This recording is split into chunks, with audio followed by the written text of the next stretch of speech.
तो दोस्तों, आज मैं आप लोगों के लिए एक बहुत ही डरावनी कहानी लेकर आया हूं। यह कहानी है आर्मी हॉस्पिटल में रात की ड्यूटी पर तैनात प्रियंका शर्मा के साथ हुआ एक अजीब और डरावना अनुभव, जहां वह अकेली थी एक रहस्यमयी ताकत के सामने। एक जलता हुआ सैनिक, बेजान आंखें और अधूरी आत्माएं जो अब भी हॉस्पिटल के अंधेरे कोनों में बसी हुई थीं। क्या प्रियंका उस खौफनाक सच्चाई का सामना कर पाएगी? जानिए इस सच्ची और दिल दहला देने वाली कहानी में। तो दोस्तों, कहानी शुरू करने से पहले मुझे आपसे एक छोटी सी रिक्वेस्ट है कि अगर आप लोग मेरे चैनल पर नए हैं तो मेरे चैनल को सब्सक्राइब करें और मेरी वीडियो को लाइक करें। तो चलिए दोस्तों, बिना समय बर्बाद किए कहानी शुरू करते हैं। दोस्तों, मेरा नाम प्रियंका शर्मा है। मैं एक सीनियर नर्स हूं और पिछले 5 सालों से पठानकोट के आर्मी हॉस्पिटल में तैनात हूं।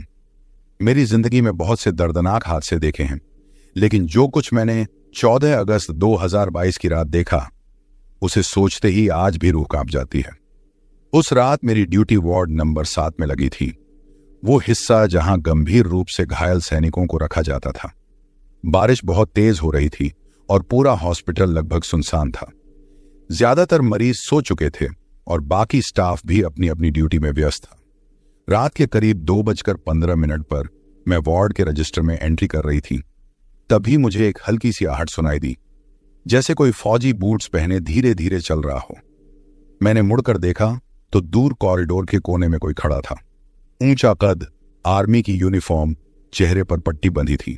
मैंने आवाज दी, हेलो, कौन है वहां? कोई जवाब नहीं आया। वो बस वहीं खड़ा रहा। अजीब बात यह थी कि उस हिस्से में सारी लाइटें अपने आप धीमी हो गई थीं, जैसे कोई वहां की ऊर्जा खींच रहा हो। मैं डरते डरते उसकी तरफ बढ़ी, लेकिन जैसे ही मैं करीब पहुंची, वो अचानक गायब हो गया। सिर्फ बूटों की मिट्टी भरी छाप जमीन पर रह गई।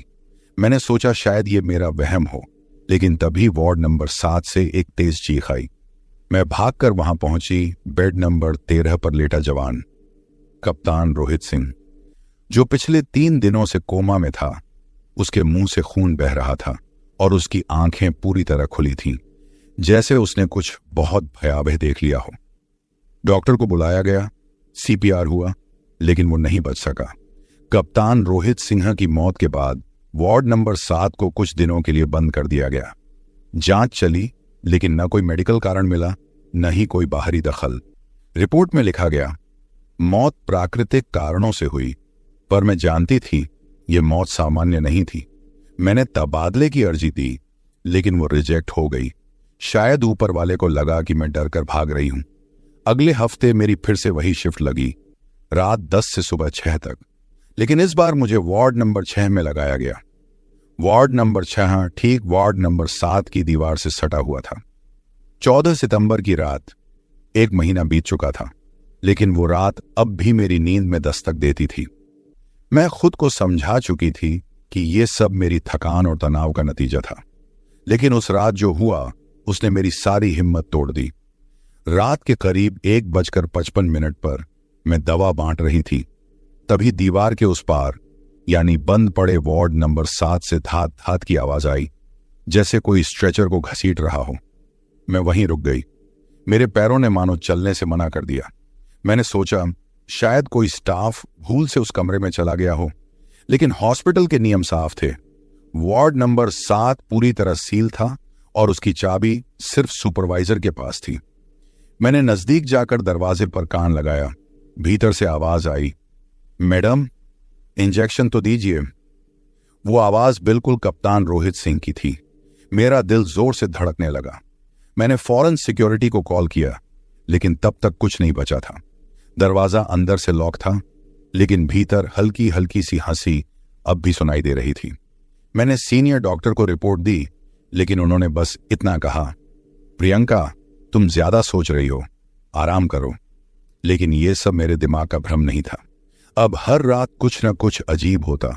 कभी अलमारी अपने आप खुल जाती, कभी दवाओं की ट्रे गिर जाती, कभी वार्ड नंबर 7 के बाहर खून के छींटे जैसे निशान दिखाई देते, जो सुबह तक गायब हो जाते। सबसे भयानक वाकया 22 सितंबर की रात हुआ। मैं अकेली थी। बाकी स्टाफ किसी केस में ऑपरेशन थिएटर गया हुआ था।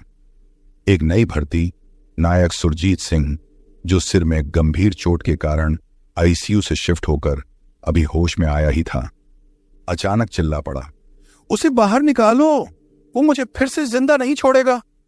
मैं भागकर उसके पास पहुंची और उसने मेरी कलाई इतनी कस कर पकड़ी कि खून तक निकल आया। मैंने पूछा, कौन है सुरजीत? उसने कांपती आवाज में कहा, वो जो वार्ड 7 में मरा था। उसने कहा है कि अब मेरा नंबर है। मैं अब समझ चुकी थी, ये कोई आत्मा नहीं, कोई साया था जो सिर्फ मरने नहीं देता, धीरे धीरे डरा कर मारता है। लेकिन क्यों? अब मेरी ड्यूटी फिर से उसी रात में लगी है। मैं अकेली हूं, वार्ड नंबर 6 और 7 के बीच की दीवार को ताकते हुए। हर मिनट गुजरता है जैसे कोई घड़ी उल्टी गिनती गिन रही हो। अभी 2:13 है। मैं अपनी घड़ी को लगातार देख रही थी। मेरे हाथ पसीने से भीग चुके थे। पूरी वार्ड में अजीब सा सन्नाटा था, न कोई मशीन की बीप, न मरीजों की हलचल, सिर्फ मेरी सांसों की आवाज और दीवार के उस पार का भयानक सन्नाटा। फिर वही हल्की धात धात की आवाज, जैसे कोई फिर स्ट्रेचर खींच रहा हो, इस बार और करीब, जैसे दीवार के अंदर कोई कुछ घसीटता हुआ मेरी तरफ बढ़ रहा हो। मैंने खुद को संभाला। डरना मना है प्रियंका, मैंने खुद से कहा, लेकिन मेरे अंदर कहीं कोई चीख उठी थी। भागो! मैंने तय किया कि अब डर डर कर नहीं रहूंगी। मैंने टॉर्च उठाई और वार्ड नंबर 7 के दरवाजे के पास पहुंची। दरवाजा आधा खुला था, जबकि मुझे पक्का याद था कि पिछले महीने इसे लॉक कर सील किया गया था। हिम्मत करके मैंने टॉर्च की रोशनी भीतर डाली। भीतर पूरा वार्ड खाली था, या कम से कम मुझे ऐसा लगा। जैसे ही मैंने कदम भीतर रखा, फर्श पर कुछ चिपचिपा महसूस हुआ। टॉर्च नीचे की तरफ घुमाई। लाल रंग के गाढ़े धब्बे, लेकिन यह खून था या कुछ और, कहना मुश्किल था। मैं एक एक कदम भीतर बढ़ रही थी। हर बेड खाली था, लेकिन बेड नंबर 13, वहां बिछावन अब भी बिछा था, साफ नहीं किया गया था, जैसे जानबूझकर उसे वहीं छोड़ा गया हो। मैं उसके पास पहुंची और टॉर्च की रोशनी बेड पर डाली। तकिए पर ताजा खून के धब्बे थे और तभी बेड के नीचे से कोई चीज तेजी से सरकती हुई निकली। मैं घबराकर पीछे हटी। टॉर्च फिसलकर नीचे गिर गई। रोशनी लड़खड़ा गई। अंधेरे में मैंने एक परछाई देखी। सेना की वर्दी पहने कोई जवान, चेहरे पर पट्टियां बंधी हुई, पूरी तरह बेजान। वो दीवार के सहारे खड़ा मुझे घूर रहा था। मैंने उसकी आंखों में झांका। खाली गड्ढे जैसे, कोई जीवन नहीं, सिर्फ गहरा अंधेरा। वो बिना चले मेरे करीब आता जा रहा था। मैंने जैसे तैसे टॉर्च उठाई और दौड़ती हुई वार्ड से बाहर भागी। लेकिन कहानी यहीं खत्म नहीं हुई। अब मैं जहां भी जाती, वार्ड 6 या हॉस्पिटल के किसी भी कोने में, मुझे लगता कि वो साया मुझे देख रहा है। चाहे दवाइयों का स्टोर रूम हो, चाहे सीढ़ियों का खाली गलियारा, मुझे उसकी मौजूदगी हर जगह महसूस होती थी। अगली रात जब मैं रिकॉर्ड्स चेक कर रही थी, तो मुझे एक फाइल हाथ लगी जो शायद किसी ने जानबूझकर छुपा दी थी। उसमें लिखा था, captain Vikram Randhawa, mission black fire के दौरान घायल मौत, हॉस्पिटल वार्ड 7, बेड नंबर 13 पर अंतिम शब्द, मुझे मत रोको, मैं वापस जाना चाहता हूं। यही वो जवान था, यही वो साया था जो आज भी हॉस्पिटल में फंसा हुआ था, वापस मोर्चे पर लौटने की जिद में। अब कहानी मेरे लिए एक निजी लड़ाई बन चुकी थी। मैंने तय किया कि मैं इस रहस्य का सामना करूंगी। अब डर के आगे नहीं भागूंगी। सीढ़ियों से नीचे भागने के बाद भी वो अजीब सा एहसास मेरी रग रग में बस गया था। ऐसा लग रहा था जैसे मेरी परछाई से भी पहले वो साया मेरी हर हरकत पर नजर रख रहा हो। मैंने खुद को रिसेप्शन के पास पहुंचकर रोका, गहरी सांस ली। शायद ये सब मेरा वहम है। मैंने खुद को समझाने की नाकाम कोशिश की, पर तभी मेरी नजर वेटिंग एरिया की खाली कुर्सियों पर पड़ी। वहां वही सेना की वर्दी वाला जवान बैठा था। उसकी कमर झुकी हुई थी, सिर नीचे झुका था, जैसे किसी इंतजार में बैठा हो। मैंने आंखें मसल कर दोबारा देखा, वहां कुछ भी नहीं था। डर से मेरा गला सूखने लगा, लेकिन अब मैं पीछे नहीं हटने वाली थी। मैंने हॉस्पिटल का पुराना नक्शा उठाया। नक्शे में दिखा, वार्ड नंबर 7 के ठीक नीचे एक पुराना सब बेसमेंट है, जिसे सालों से बंद कर दिया गया था। सब बेसमेंट जिसे कोल्ड रूम कहा जाता था। 3:05 सुबह मैंने अपनी टॉर्च उठाई और बेसमेंट की तरफ बढ़ी। सीढ़ियां टूटी फूटी थीं, दीवारों पर सीलन थी, हर कदम पर फर्श चरमराता था, जैसे खुद हॉस्पिटल भी मुझे वहां से हटने की चेतावनी दे रहा हो। बेसमेंट का दरवाजा थोड़ा सा खुला था। मैंने अंदर झांका, काला अंधेरा और बीचों बीच लोहे की स्ट्रेचर्स रखी थी। हवा में सड़े हुए लोहे और दवाइयों की गंध मिली हुई थी। हर स्ट्रेचर पर एक टैग लटका था। कुछ नाम पढ़े जा सकते थे, कुछ धुंधले थे। तभी बेसमेंट के कोने से एक धीमी सी सरसराहट की आवाज आई। मैंने टॉर्च उधर घुमाई। कोई फाइलें बिखरी पड़ी थीं। हिम्मत करके एक फाइल उठाई। उस फाइल में लिखा था संदिग्ध मृत्यु। मेरे दिल की धड़कन रुक गई थी। मतलब उनकी मौत स्वाभाविक नहीं थी। क्या उन्हें जबरन रोका गया था? 3:25 सुबह तभी किसी ने मेरे कंधे पर हल्का सा हाथ रखा। मैंने चीख कर पीछे मुड़कर देखा, कोई नहीं था। लेकिन तभी मुझे बेसमेंट के कोने में फिर वही परछाई दिखी, वर्दी पहने, खून से भीगी पट्टियां लपेटे हुए। वो धीरे धीरे मेरी तरफ बढ़ रहा था। मैंने कदम पीछे हटाए, लेकिन मेरा पैर किसी चीज से अटक गया और मैं जमीन पर गिर पड़ी। टॉर्च मेरे हाथ से छूट गई। अब सब कुछ अंधेरे में डूब चुका था। मैंने देखा वो जवान अब मेरे सामने खड़ा था। उसने कुछ कहा, पर उसकी आवाज हवा में गूंजती हुई बिखर गई। मैंने ध्यान से सुना, मुझे जाने दो। उसकी आवाज दर्द से भरी थी, गुस्से या नफरत का नहीं, बस एक अधूरी जिद, एक अधूरा सपना। 3:40 सुबह में किसी तरह उठी और बेसमेंट से भागती हुई ऊपर पहुंची। लेकिन हॉस्पिटल अब वैसा नहीं रहा था। रिसेप्शन का फोन अपने आप बज रहा था। पुराने स्ट्रेचर खुद ब खुद हिल रहे थे। दीवारों पर पानी की बूंदों से लिखी इबारतें उभर रही थीं। हमें मत रोको, हमें वापस जाना है।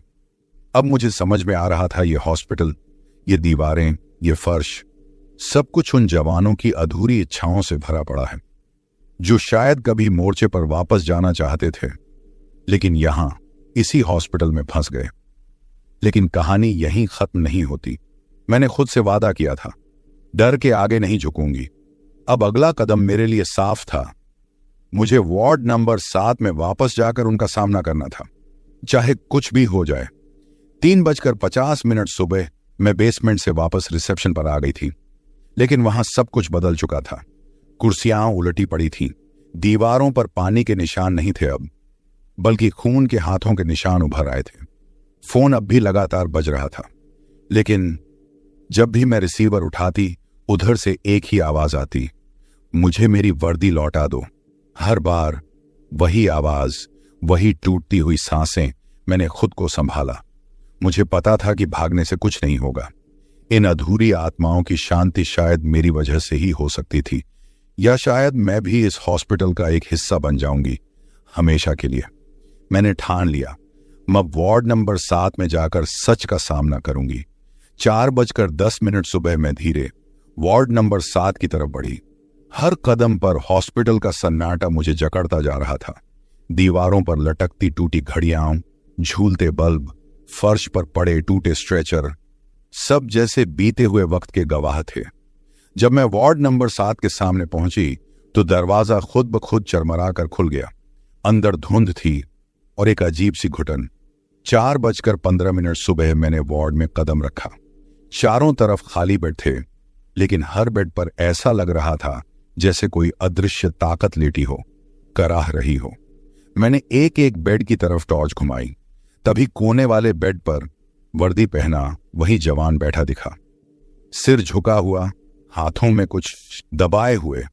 मैंने हिम्मत करके उसके पास जाकर धीरे से पूछा, क्या चाहिए तुम्हें? उसने सिर उठाया। उसका चेहरा बुरी तरह जला हुआ था, पर वो आंखें सिर्फ दर्द से भरी थीं, गुस्से से नहीं। वो बुदबुदाया, मेरी वर्दी, मेरी पहचान, मुझे वापस चाहिए। और उसने अपने हाथ मेरे सामने बढ़ाए। उसके हाथों में एक मैला सा बैज था, जिस पर लिखा था विक्रम रंधावा। मैं समझ गई थी, इस हॉस्पिटल ने, इस सिस्टम ने उसकी पहचान छीन ली थी। उसे एक फाइल का हिस्सा बना दिया गया था, एक आंकड़ा, एक भूल। लेकिन उसकी आत्मा, वो आज भी अपने अस्तित्व को तलाश रही थी। मैंने निश्चय किया कि मैं उसकी अधूरी कहानी को पूरा करूंगी। मैंने बैज अपने हाथों में लिया। जैसे ही मैंने बैज को छुआ, पूरा वार्ड हिलने लगा। दीवारें कांप उठी, बेड के ऊपर टंगी नाम प्लेट्स फड़फड़ाने लगीं, और तभी वार्ड के सारे बेड्स पर सैनिकों के धुंधले खून से लथपथ साए उभर आए। हर कोई चुपचाप मेरी तरफ देख रहा था। उनकी आंखों में कोई गुस्सा नहीं था, बस इंतजार। जैसे उन्हें किसी से यह उम्मीद थी कि कोई उनकी बात सुनेगा, कोई उन्हें भूला नहीं देगा। अब मैं बिल्कुल अकेली नहीं थी। पूरा वार्ड, पूरा हॉस्पिटल मेरी निगाहों के सामने अपना बीता हुआ दर्द उगलने को तैयार था। सारे धुंधले साए अब भी मुझे घेर कर खड़े थे। उनकी खामोश निगाहें मेरे भीतर कहीं गहरे उतर रही थीं। मैंने कैप्टन विक्रम रंधावा का बैज अपनी मुट्ठी में कसकर पकड़ा और धीमी आवाज में कहा, मैं तुम्हारी कहानी दुनिया को सुनाऊंगी, तुम्हें भुलाया नहीं जाएगा।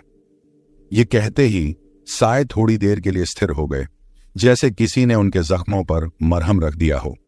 लेकिन तभी पीछे से किसी के तेज कदमों की आवाज आने लगी।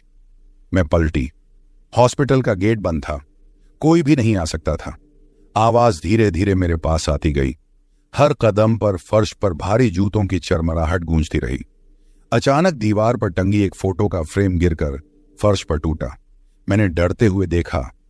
वो फोटो एक आर्मी डॉक्टर की थी और नीचे लिखा था, डॉ नवीन मेहरा 1947 से 1972 तक। दिल तेजी से धड़कने लगा। अब ये सिर्फ सैनिकों की आत्माएं नहीं थीं, यहां कुछ और भी था। कोई जो इस सब को जानता था और नहीं चाहता था कि मैं आगे बढ़ूं। मैंने खुद को हिम्मत बंधाई। अब पीछे हटने का कोई सवाल नहीं था। मैं बेसमेंट की तरफ बढ़ी। वहां हॉस्पिटल का पुराना रिकॉर्ड रूम था। शायद वहीं मुझे सच्चाई के कुछ सुराग मिल सकते थे। बेसमेंट में दाखिल होते ही एक भारी बदबू ने मेरा स्वागत किया, जैसे वहां वर्षों से कोई सफाई नहीं हुई हो। छत से पानी टपक रहा था, फर्श फिसलन भरा था। मैंने टॉर्च जलाकर आगे बढ़ना शुरू किया। दीवारों पर जाले, फाइलों के ढेर, गिरे हुए स्ट्रेचर, टूटी मशीनें, सब जैसे एक भूले हुए जमाने की गवाही दे रहे थे। मैंने रिकॉर्ड रूम का दरवाजा खोला। अंदर धूल से भरी रैकें और सड़ी हुई फाइलें थीं। मैंने धीरे धीरे उन फाइलों को खंगालना शुरू किया। तभी एक कोने में एक अलग से चमकती अलमारी दिखी, जैसे उसे बाकियों से छुपा कर रखा गया हो। मैंने पास जाकर देखा। अलमारी पर जंग लगे ताले लगे थे, पर नीचे एक टूटी चाबी पड़ी थी। मैंने कांपते हाथों से चाबी उठाई और ताला खोलने की कोशिश की। कई कोशिशों के बाद आखिरकार ताला चरमराकर खुल गया। अलमारी के भीतर बस एक पुरानी डायरी रखी थी। डायरी पर एक नाम लिखा था, कैप्टन विक्रम रंधावा, आखिरी गवाही। मैंने डायरी खोली। पहला पन्ना ही खून से सना हुआ था। पहली लाइन पढ़ते ही मेरे रोंगटे खड़े हो गए। हमें धोखा मिला था, अपनों से ही, और अब हम यहीं फंस गए हैं। इंतजार में मेरे हाथ कांपने लगे। तो क्या इस हॉस्पिटल में कभी किसी षड्यंत्र के तहत सैनिकों को मार डाला गया था? क्या इसे इतिहास से मिटा दिया गया था? और अब उनकी आत्माएं उसी अधूरी कहानी को पूरा करवाने के लिए मुझे पुकार रही थी। मैंने डायरी को सीने से लगा लिया। अब मुझे यकीन हो चला था कि मैं सिर्फ एक ड्यूटी पर नहीं थी, मैं एक बहुत बड़े रहस्य के केंद्र में थी। बाहर बेसमेंट के दरवाजे पर फिर से वही भारी कदमों की आवाज गूंजने लगी थी, जैसे कोई जानता था कि मैंने डायरी ढूंढ निकाली है। मैंने जल्दी से डायरी को अपनी नर्स ड्रेस के भीतर छुपा लिया और बेसमेंट से बाहर निकलने के लिए भागी। लेकिन जैसे ही मैंने दरवाजा खोला, मैंने सामने खड़े उस जले झुले चेहरे को देखा जो बिना पलक झपकाए मुझे घूर रहा था। उसके होंठ हिले, पर आवाज नहीं निकली। सिर्फ उसके जलते चेहरे से उठती भाप सी दिखाई दी। मेरे पैर मानो जमीन से चिपक गए। टॉर्च मेरे हाथ से छूट कर गिर गई। अब मैं बस उसकी आंखों में देख रही थी, वो आंखें जो मदद मांग रही थीं। गुस्सा नहीं था, सिर्फ तकलीफ थी। वो सैनिक धीरे धीरे पीछे मुड़ा और बेसमेंट के गहरे अंधेरे में खो गया, जैसे कोई धुआं हवा में घुल जाता है। मैंने हिम्मत कर दरवाजे से बाहर कदम रखा। बेसमेंट से निकलते ही महसूस हुआ जैसे कोई अदृश्य हाथ मेरी पीठ पर हल्के से धकेल रहा हो। भागो प्रियंका, इससे पहले कि देर हो जाए। मन के भीतर एक चीख सुनाई दी। मैं भागती हुई वार्ड की तरफ लौटी। सारा हॉस्पिटल अभी भी वीरान था, केवल मेरे जूतों की आवाज गूंज रही थी। पर जैसे जैसे मैं वार्ड के पास पहुंची, दीवारों पर टंगे सैनिकों की तस्वीरें बदलने लगीं। उनके चेहरे धीरे धीरे सड़ने लगे, उनकी आंखों से खून बहता दिखा। मैंने झटका देकर नजरें फेर लीं और दौड़ पड़ी। मैं हॉस्पिटल के मुख्य गेट के पास पहुंची। वहां तैनात गार्ड अजीब सा नजर आ रहा था। उसकी वर्दी बेहद पुरानी थी, हेलमेट टूटा हुआ और आंखें खाली। वो बस एक तक मुझे देख रहा था। ड्यूटी खत्म? उसने बेहद बेजान आवाज में पूछा। मैंने सिर हिलाया और फौरन गेट खोलकर बाहर निकल गई। बाहर की हवा भी बोझिल थी। रात का अंधेरा अभी तक पूरी तरह छंटा नहीं था। मैंने एक ओनेटो लिया और सीधा अपने क्वार्टर पहुंची। दरवाजा बंद कर मैंने चैन की सांस ली, ड्रेस बदली, डायरी को बैग में छुपाया और बिस्तर पर गिर पड़ी। लेकिन तभी टेबल पर रखा हॉस्पिटल का बैज अपने आप गिर पड़ा। मैंने देखा उस पर खून के निशान थे और फिर दीवार पर एक धुंधली सी परछाई बनने लगी। वही जला हुआ सैनिक जिसकी आंखें अब भी मुझसे एक सवाल पूछ रही थीं। अब तुम जानती हो, लेकिन क्या तुम कुछ कर पाओगी? अगली सुबह मैं हॉस्पिटल वापस नहीं गई। मैंने डायरी को एक सुरक्षित जगह छुपा दिया। पर आज भी जब रात को नींद नहीं आती तो बेसमेंट का वो अंधेरा और उन बेबस आंखों की पुकार मेरे कानों में गूंजने लगती है। मुझे एहसास हो गया है, कुछ कहानियां अधूरी ही रह जाती हैं और कुछ आत्माएं कभी मुक्ति नहीं पाती, और मैं अब भी उनका एक अधूरा गवाह हूं।